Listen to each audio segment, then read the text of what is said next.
Signal app के जरिए पाकिस्तान के अपने हैंडलर के संपर्क में था। पाकिस्तान में मुजम्मिल किससे बात करता था इसकी अभी छानबीन चल रही है, लेकिन उसके पास से हथियार मिले थे, उसके पास से विस्फोटक मिला था, यह तो सबको पता था। लेकिन अब जैसे जैसे जांच आगे बढ़ रही है, 14 फोन उसके पास से मिले हैं। एक और बड़ी खबर, मुजम्मिल की बहन बांग्लादेश से एमबीबीएस करने गई थी, उसे हिरासत में लिया गया है। मुजम्मिल की बहन का नाम डॉक्टर असमत है। डॉक्टर असमत की पिक्चर टाइम्स नाउ भारत के पास मौजूद है। और अब यह भी सवाल खड़ा हो रहा है कि क्या बांग्लादेश से ये लोग रेडिकलाइज होकर यहां आ रहे हैं कुछ इस तरह का करने के लिए, यह भी एक बड़ा प्रश्न है। दिल्ली ब्लास्ट की जांच में पल पल नए खुलासे हो रहे हैं, ताबड़तोड़ एक्शन हो रहा है, नई नई गिरफ्तारियां रोज हो रही हैं। दिल्ली पुलिस ने 1 दर्जन संदिग्ध लोगों को पकड़ा है। उधर यूपी में सहारनपुर से भी आरोपी आतंकी डॉक्टर अदील के 3 करीबियों से पूछताछ हो रही है। जम्मू कश्मीर में भी ऐसे कई डॉक्टर्स हैं जिनसे आतंकी डॉक्टरों से कनेक्शन को लेकर पूछताछ हो रही है। फरीदाबाद की अल फलाह यूनिवर्सिटी के अंदर और कितने टेरर लिंक हो सकते हैं, इसकी भी जांच की जा रही है। जांच का दायरा बढ़ते बढ़ते अब महाराष्ट्र तक पहुंच गया है। महाराष्ट्र एटीएस भी संदिग्धों से पूछताछ कर रही है। यानी दिल्ली से लेकर जम्मू कश्मीर तक ताबड़तोड़ एक्शन चल रहा है। इन एक्शन की एक एक डिटेल आपको आगे बताने वाला हूं, लेकिन डॉक्टरों के इस टेरर मॉड्यूल की जड़ें जम्मू कश्मीर में गहरी घुसी हुई थी। जम्मू कश्मीर पुलिस उन जड़ों को अब खोद खोद के निकाल रही है। इस टेरर मॉड्यूल की जड़ में एक ऐसा व्यक्ति है जो अब जम्मू कश्मीर पुलिस की गिरफ्त में है। यह वो व्यक्ति है जिसके बारे में सूत्र दावा कर रहे हैं कि इसी ने उमर से लेकर मुजम्मिल तक के कई डॉक्टर्स का ब्रेन वॉश किया। यह शख्स साउथ कश्मीर के शोपियां जिले का रहने वाला है और इसका नाम मौलवी इरफान अहमद है। इस इलाके के लोग इमाम इरफान के नाम से इसे जानते हैं। आरोप है कि इसका कनेक्शन आतंकी संगठन जैश ए मोहम्मद से है। पुलिस ने इसके पास से भी 5 फोन बरामद किए। जांच में पता चला है कि यह मौलवी इरफान अपने प्रोपेगेंडा को फैलाने के लिए इनक्रिप्टेड एप्लीकेशंस का इस्तेमाल करता था। सूत्रों ने बताया है कि मौलवी इरफान श्रीनगर के नौगाम की एक मस्जिद में मौलवी है। वो यहां प्रार्थना सत्रों का आयोजन करता था। कुछ रिपोर्ट में यह भी दावा है कि यह मौलवी इरफान अपने कनेक्शन का इस्तेमाल करता था और वो धीरे धीरे मेडिकल कॉलेज में पढ़ने वाले छात्रों से संपर्क बढ़ाने लगता था। आरोप है कि मौलवी इरफान मेडिकल कॉलेज में एमबीबीएस की पढ़ाई करने वाले स्टाफ और डॉक्टर से बातें करके उनकी मानसिकता समझता था और उस हिसाब से उन्हें कट्टर बनाने की कोशिश में लग जाता था। आरोप के मुताबिक मौलवी इरफान ही व्हाइट कॉलर टेरर नेटवर्क चला रहा था, क्योंकि भाई सबसे बड़ा काम तो है ब्रेन वॉश करना। अब पढ़े लिखे लोग उनको आतंकी बनाने का काम कर रहा था। ये इतना शातिर था कि अब तक पकड़ा नहीं गया था, लेकिन एक गलती ने इसके पूरे टेरर नेटवर्क का भंडाफोड़ कर दिया। दरअसल जम्मू कश्मीर में जैश के समर्थन में जो पोस्टर लगे थे, इस सिलसिले में पुलिस ने 2 ओवरग्राउंड वर्कर्स को पकड़ा था। उनसे पूछताछ में मौलवी इरफान और पूरे व्हाइट कॉलर टेरर नेटवर्क का खुलासा हुआ। जिस पोस्टर की वजह से पूरा कांड खुल गया, वो आतंकी संगठन जैश का पोस्टर था। इस पोस्टर में श्रीनगर के नौशेरा इलाके के लोगों को धमकी दी गई थी कि वो भारतीय एजेंसीज का साथ न दे, नहीं तो उनके खिलाफ भी एक्शन होगा। जम्मू कश्मीर से दिल्ली एनसीआर तक फैले इस व्हाइट कॉलर टेरर नेटवर्क के खिलाफ जांच एजेंसियों ने एक तरह की जंग छेड़ दी है। आप देखिए, जम्मू कश्मीर में तगड़ा सर्च ऑपरेशन चल रहा है भाई। कुलगाम की आप तस्वीरें देखिए, अकेले कुलगाम में 200 जगह पे छापेमारी हुई है, 500 संदिग्धों से पूछताछ हुई है। दिल्ली ब्लास्ट की जांच बहुत तेजी से आगे बढ़ रही है, लेकिन अभी चुनौतियां खत्म नहीं हुई हैं और खतरा भी पूरी तरह से टला नहीं है। दिल्ली को दहलाने की जो साजिश की गई थी, उसका खुलासा तो जांच एजेंसियों ने कर दिया। हम आपको लगातार बता रहे हैं कि ये छोटी मोटी साजिश नहीं थी, बड़ी प्लानिंग थी इनकी। भारत को ऐसा जख्म देने की प्लानिंग जो अगर सुरक्षा एजेंसीज ने न रोका होता, भाई साहब, देश में ऐसा आतंकी हमला न हुआ होता जो ये लोग प्लान किए बैठे थे। उसके बारे में अभी डिटेल आगे बताऊंगा, लेकिन अभी भी चुनौतियां जो बची हैं, पहले उनके बारे में सुनिए। दिल्ली ब्लास्ट में 2 गाड़ियां इस्तेमाल हुई थी कहा जा रहा है। एक कार i20 में तो विस्फोट हुआ, दूसरी लाल रंग की कार इको स्पोर्ट है। लाल रंग की इको स्पोर्ट का क्या राज है? 300 किलो अमोनियम नाइट्रेट की भी तलाश पूरी शिद्दत से की जा रही है, क्योंकि कहा जा रहा है कि पूरा अमोनियम नाइट्रेट का जो जखीरा था वो नहीं मिला है। 300 किलो अभी पकड़ा जाना बाकी है। लाल रंग की कार इको स्पोर्ट, जिसका दिल्ली ब्लास्ट से कनेक्शन सामने आने की बातें हैं, वो कहा जा रहा है कि पुलिस ने बरामद कर ली है। ये वो लाल कार है। लाल रंग की इको स्पोर्ट कार धमाके वाली कार के साथ ही दिल्ली आई थी कहा जा रहा है।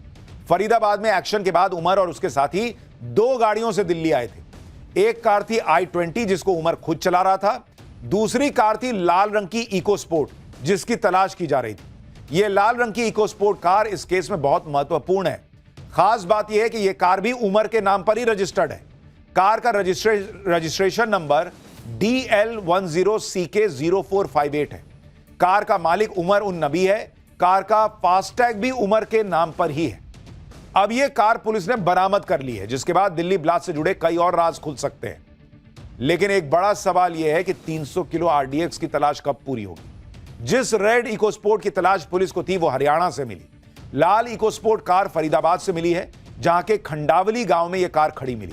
जिस फार्म हाउस में यह कार मिली वो उमर के दोस्त का बताया जा रहा है। पुलिस ने कार को अपने कंट्रोल में ले लिया है। यह वही लाल इकोस्पोर्ट कार है जिसकी पुलिस को तलाश थी। कार उमर के दोस्त के फार्म हाउस से मिली और क्या क्या जानकारी मिली उस पर पहले ग्राउंड रिपोर्ट देखिए। खंडावली गांव की तस्वीरें आप देख रहे हैं। ये गांव इसलिए चर्चा में आ गया कि लाल रंग की इको स्पोर्ट्स गाड़ी की जो छानबीन की जा रही थी वो लाल रंग की इको स्पोर्ट्स गाड़ी यहीं मिली है।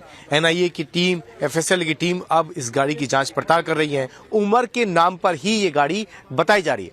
उमर से पहले देवेंद्र नाम के ओनर के पास ये थी। देवेंद्र इसका फर्स्ट ओनर था। उसके बाद में उमर ने इस गाड़ी को देवेंद्र से खरीदा था। दोनों नाम पे शक गया पुलिस को, क्योंकि i20 गाड़ी को बेचने में एक ओनर का नाम देवेंद्र पहले से ही था। उमर और देवेंद्र के नाम के बाद इस गाड़ी की सर्च की गई। अब जाकर ये गाड़ी हरियाणा पुलिस को मिली है। देखिए, लाल इको स्पोर्ट कार भले मिल गई हो, लेकिन अभी भी ढेर सारा अमोनियम नाइट्रेट मिलना बाकी है, कहा जा रहा है। दिल्ली ब्लास्ट से पहले फरीदाबाद से 2900 किलो अमोनियम नाइट्रेट पकड़ा गया था, लेकिन यह अमोनियम नाइट्रेट की पूरी खेप नहीं थी। अभी भी 300 किलो अमोनियम नाइट्रेट पुलिस की पकड़ से बाहर है। सूत्रों के मुताबिक दिल्ली ब्लास्ट में करीब 80 किलो अमोनियम नाइट्रेट का इस्तेमाल हुआ था, और जब तक 300 किलो अमोनियम नाइट्रेट पूरी तरह नहीं मिल जाता, खतरा बरकरार रहेगा। इसलिए आप लोग भी जहां भी रहें, जैसे भी रहें, सचेत रहें। आसपास कुछ भी संदिग्ध दिखे तो जरूर पुलिस को इन्फॉर्म करें, क्योंकि आप देखिए, अमोनियम नाइट्रेट की तलाश में ताबड़तोड़ छापेमारी अभी भी चल रही है।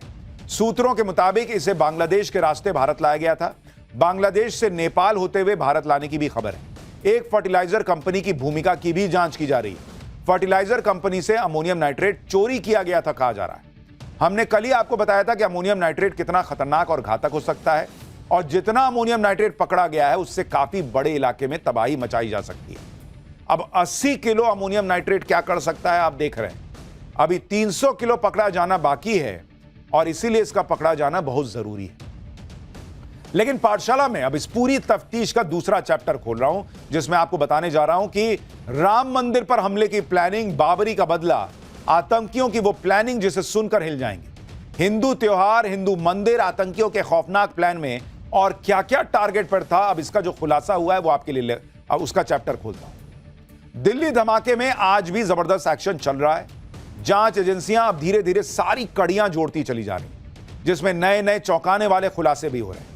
जो जानकारियां मिल रही हैं उसके मुताबिक देश को दहलाने की प्लानिंग पिछले 2 साल से चल रही। डॉक्टरों का आतंकी मॉड्यूल 2 साल से विस्फोटक इकट्ठा कर रहा था। आतंकियों के निशाने पर दिल्ली के मॉल और बड़े अस्पताल तो थे ही, दिल्ली के बाद अयोध्या और काशी को दहलाने की साजिश थी।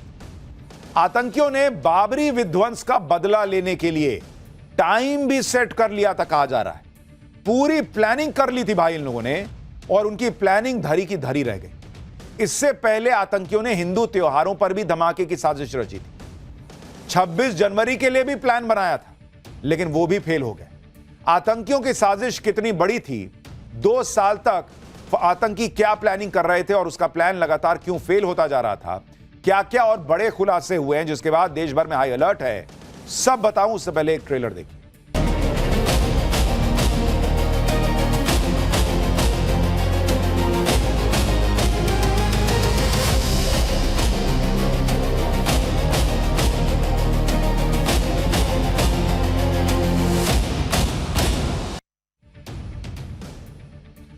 दिल्ली में लाल किले के पास हुए ब्लास्ट की साजिश 1-2 दिन में नहीं रची, बल्कि इसकी प्लानिंग कई सालों से की जा रही थी, कहा जा रहा है।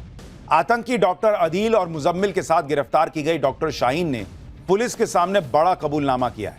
डॉक्टर शाहीन ने पुलिस को बताया कि आतंकी पिछले 2 साल से देश में धमाके की प्लानिंग कर रहे थे। शाहीन और उसके सहयोगी व्हाइट कॉलर टेरर मॉड्यूल से जुड़े थे, जो जैश ए मोहम्मद और अंसार गजवतुल हिंद से संपर्क में था।